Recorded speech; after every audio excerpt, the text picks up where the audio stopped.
আমরা আবার চলে গেছিলাম সতীনগড় মেলায়। এটা আজকে লাস্ট দিন ছিল, তাই জন্য ভাবলাম একটু ছেলেটাকে ঘুরিয়ে নিয়ে আসি। ও এই সমস্ত মেলায় যে সমস্ত রাইডসগুলো আছে চড়তে খুব এনজয় করে।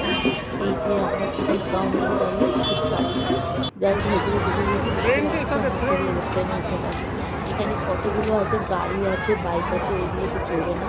এই এত উঁচুতে উঠবে, আমার তো ভীষণ ভয় পাচ্ছিলাম ওটা দেখে, কেননা এত উঁচুতে উঠছে, কিন্তু ও ব্যাপারটাকে খুব এনজয় করছে। তোমরা দেখো যে কতটা এনজয় করছে, এতটা উঁচুতে উঠছে, প্রায় 3 তলা বাড়ির সমান।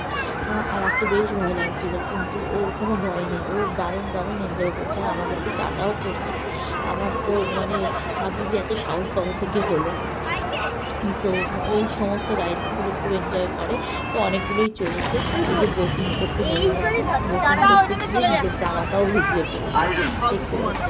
তো আমি জামা পরে গেঞ্জিটা চেঞ্জ করাতে হয়েছে ওকে, গেঞ্জি পরে হয়েছে, মানে জামা প্যান্ট দুটোই ভিজতে ফেলেছে। অনেকক্ষণ ধরে টাইম ওভার হয়ে গেছিলো, ওকে উঠতে বলা হচ্ছে, ও উঠছে, ওর বাবা বলছে উঠে পড়ে পরে। ওর মধ্যে এত এনজয় এই ব্যাপারগুলো, ও বড়দের মতন এই সমস্ত রাইডসগুলো চলবে। ও এটা চড়ছে দেখতে, আবার তাকিয়ে রয়েছে একটা নৌকার মতন আছে, অনেক উঁচুতে উঠছে ওইটাতে।